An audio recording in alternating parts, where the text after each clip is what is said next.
Hey, what's up, y'all? Coach Sass here, Sweet Spot Pitching. But today, you can see I don't have a glove, so we're gonna learn today.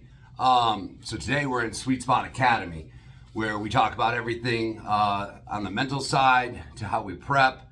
But today's topic is muscle memory, right? So what is muscle memory? It's your body's ability to remember a specific function in the way that your brain has always done it, right?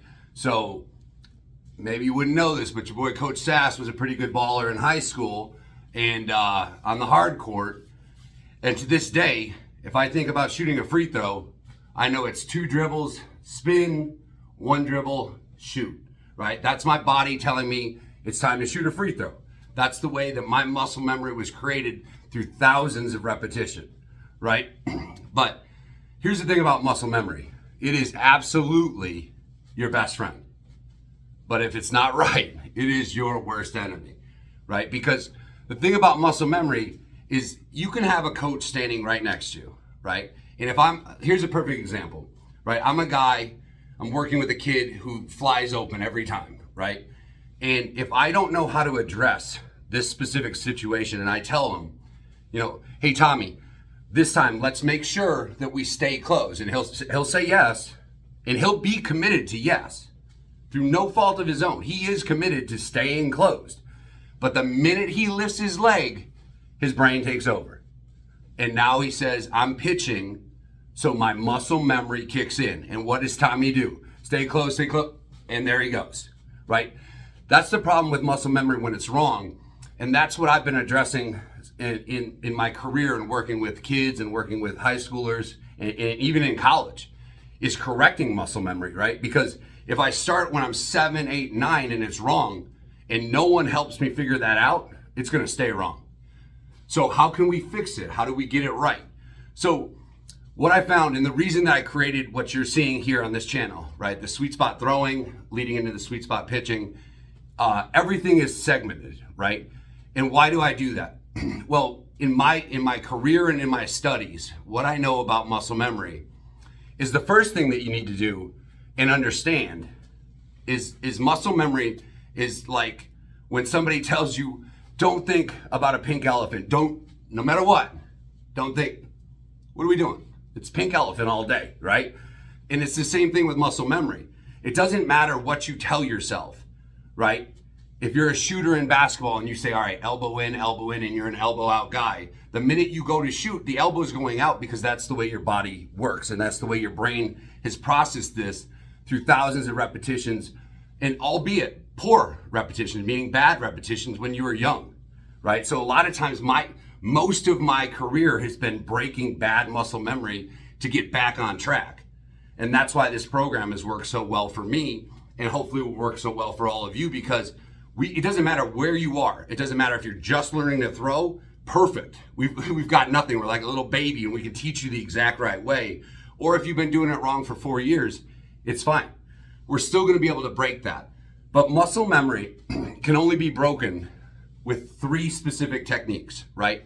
The one that you see here all the time, which is segmentation, which means I'm going to take a process, so whether that's a full throw, whether that includes the leg lift and that's a pitch, whether that's a swing, right? That's a whole process, right? There's a lot of places for that process to break down. And what's super important is that I have to know where I'm breaking down, right? So I can address that specific example. And that's why for me, if you're not sure, then start at the very beginning of the throwing program and get on that knee and build your upper half. And then let's build that lower half.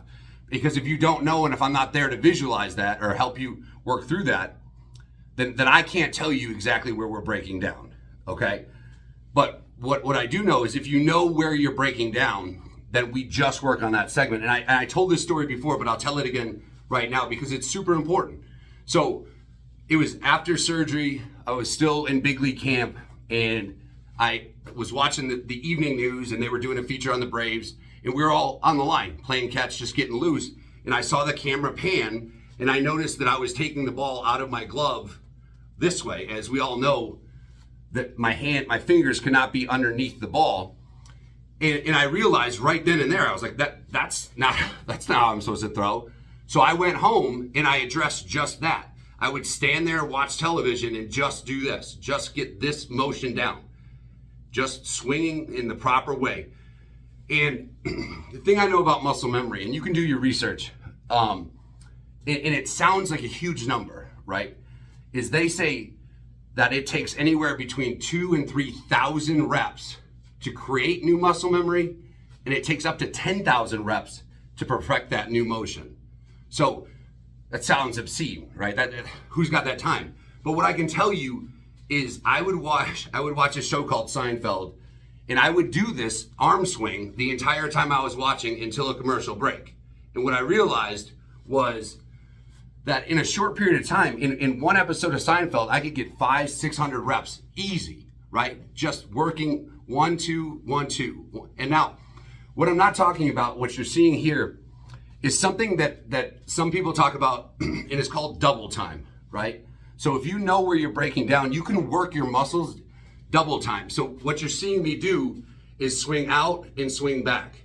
So I'm creating that muscle memory in two forms, out and back the same way I got there. So I'm actually doing 2 reps in 1. So the problem with that is you've got to understand where we're breaking down and how to get that done. So one way is if you know you have a poor arm break, if you know you're flying open, right, then we're going to work on just being here. We're going to work on this motion here. Whatever it is, we've got to find that and then segment it and then do the repetition. So 3,000, 4,000, 10,000, whatever that number is, it's just about finding it and doing it. And I'll tell you one thing. I did that. I'll tell you right now, I did that for 2 days. 2 days, 3 episodes of Seinfeld a day, and I never thought about it again, right? Every time I break my hands, it's the exact same because I've now created new muscle memory, which is awesome to know that I can create muscle memory if I commit to the process and I segment it down. The other way, because I'm not obviously with you guys, the other way to break muscle memory is physical obstruction or physical touch, right? So sometimes if I'm with a guy who's flying open, I'll actually stand there and hold him. And now what does that do?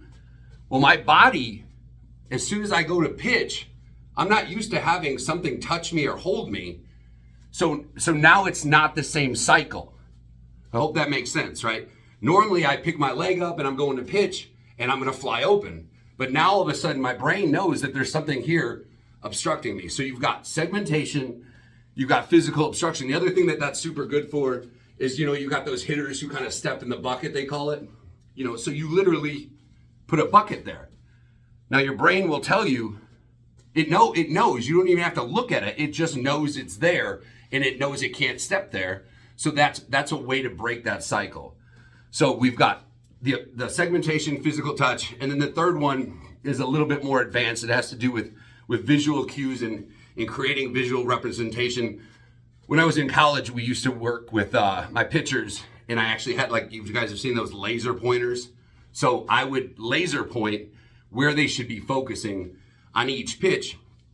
What is that? That's a cue to your brain that this is different than what we normally do, right? So that's another way to break that muscle memory. So segmentation, physical touch, or some kind of visual cue that's different than you're used to, and we can get that back on track. So I hope that helps. I hope you guys understand why this program becomes so important, right? Doesn't matter where you are. If you're not happy with how you've been throwing, how you've been pitching, then start it, plan at the knee drill. It's step A, and let's get it done. Get those reps. Understand, here's something I have my students do all the time, right? If I'm doing the knee drill, can I do the knee drill with no ball watching television? Yes. The answer is of course, right? I can get a couple hundred reps in while I'm watching SpongeBob or whatever I'm watching, right? I can do that as long as I'm making sure I'm in the right form. I'm creating muscle memory in a small segment while I'm doing something else. That's absolutely fine. And you can do that to break any kind of habit that you have. So muscle memory is your best friend when it's right. So let's get it right, right?